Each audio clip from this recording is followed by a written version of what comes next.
Hi, zoology. It's that time again, time for another set of notes. So this is over our 7th phylum.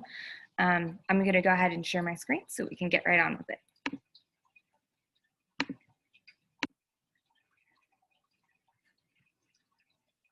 Okay, our 7th phylum is called phylum Mollusca.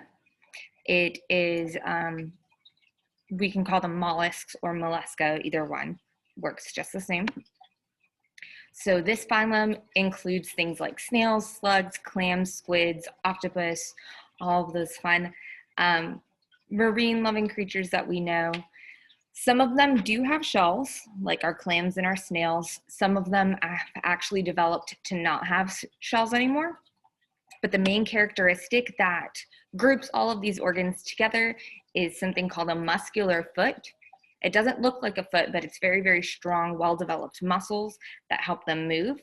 And this organ called a mantle. So the mantle is a membrane that surrounds the internal organs. So it's actually this like thin membrane that provides protection for the internal organs. And for the organisms that create a shell, that's the organ that is responsible for making that new mantle, or the new shell, sorry. Because we're getting into more complex organisms, their nervous system is a little bit different. The really simple organisms like clams and snails and slugs and things like that, and oysters and scallops, they're going to have a very simple nervous system where it's just a few nerve cords, and those nerve cords are bunched together to form like the ganglia like we've seen in our previous phylums.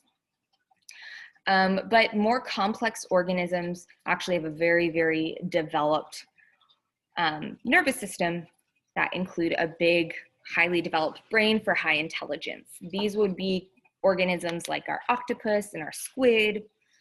They have a highly developed brain, which gives them a lot of processing power in order to figure out how to problem solve. That's why you can see octopus and squid being able to figure out how to escape their tanks, or if they're opening, or like figure out how to open jars and things like that. Very, very smart.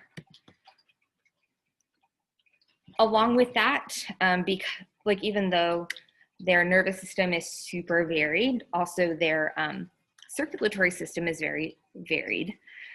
They can have either a open circulatory system, which means the blood just flow into tissue, or they can have a closed circulatory system, which means the blood is encased in blood vessels.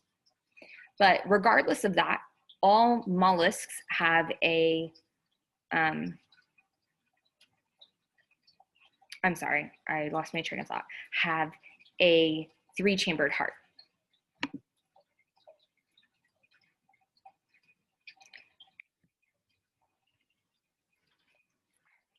Moving on.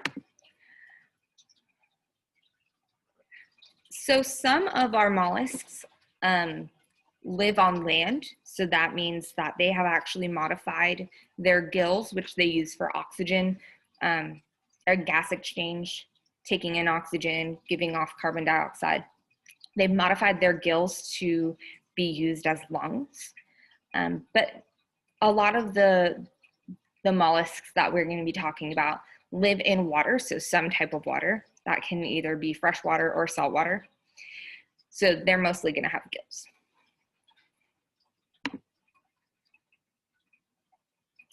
So there are 3 classes that we're going to talk about for mollusks: the gastropoda, bivalva, and cephalopoda. So the gastropods, gastro means stomach, and poda means foot. So these organisms are called stomach foot, which I think is really funny. It just makes me giggle. There are a lot of different organisms that are actually inside these, or inside this class. You can have snails, abalons, conches, periwinkles, whelks, limpets, cowries, cones, slugs are in this category too. They can live anywhere, freshwater, saltwater, or on land.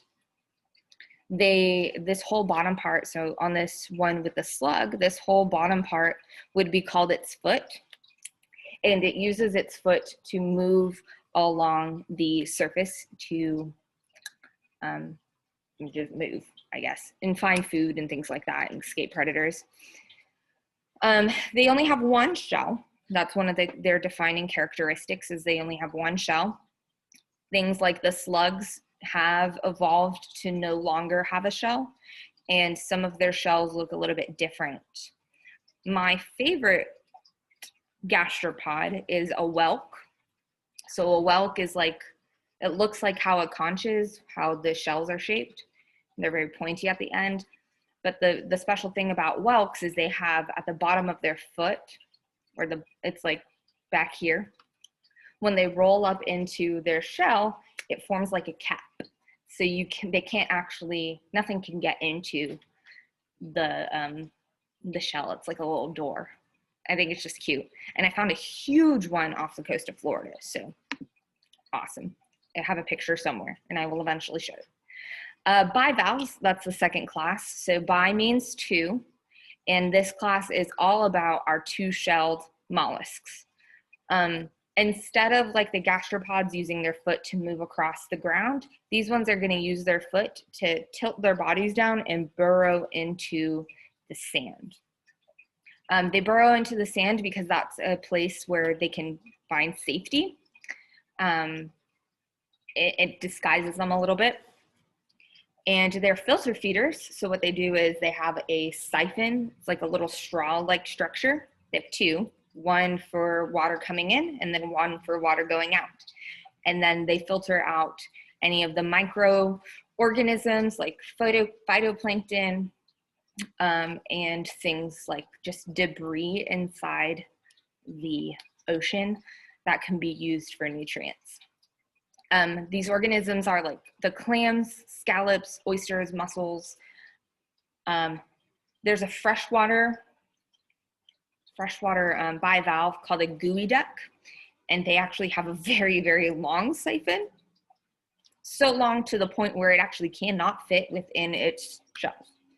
And I think they're in Oregon, and you have to like dig at them to get them, but people eat them.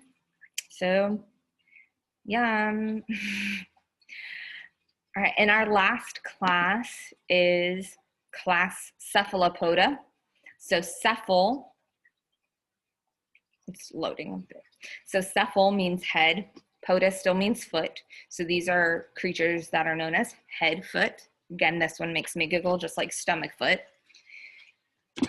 These organisms are the octopus, squid, cuttlefish, and nautilus. So this orange is a octopus. This guy over here with the wings is a squid. That's how you can tell the difference between a squid and an octopus. A squid will have wings on the side of its head. A squid will also have two really, really long tentacles, whereas octopus will they'll all be the same length. This is a cuttlefish. So cuttlefish, the actual top part of here is like a partial shell. So it's not fully developed into being a shell. It's like semi-soft. And then this is a nautilus. So a nautilus actually has a fully developed shell. So it's like 90% shell and like 10% tentacle. So they are very, very good at capturing prey. They use their tentacles to like pry things open. They can fit in anywhere that they have that's smaller than bigger than their beak. So their beak is what's around their mouth. It looks like a bird's beak, so it has two little like hard beak structures. They use that jaw to tear apart their prey. And if their beak is like the size of a quarter, anything that's bigger than a quarter, an octopus and a squid can squeeze through because their bodies are so soft.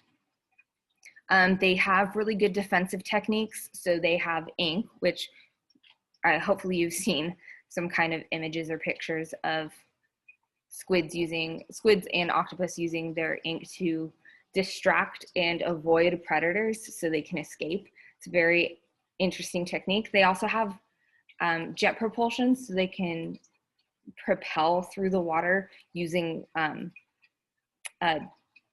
jet siphons where they suck in water and just push it out. They also are able to use camouflage. So we've seen octopus changing color to blend in with their environment.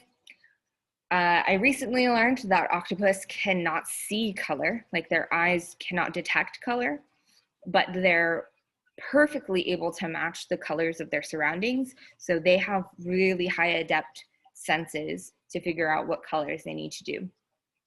But beyond just doing color, they also copy the texture of whatever they're at. So if they're like in a grassy area, their skin is going to get more prickly or bumpy based on the textures of the environment. So I think that's really, really, really A+ camouflaging. They're really good at what they do.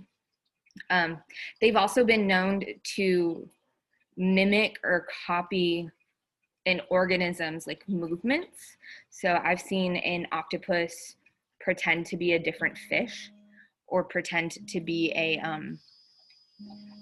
a snake just by moving its tentacles in certain ways. So they are really, really cool creatures. And make sure you guys get these written down in your virtual notebook. Bye.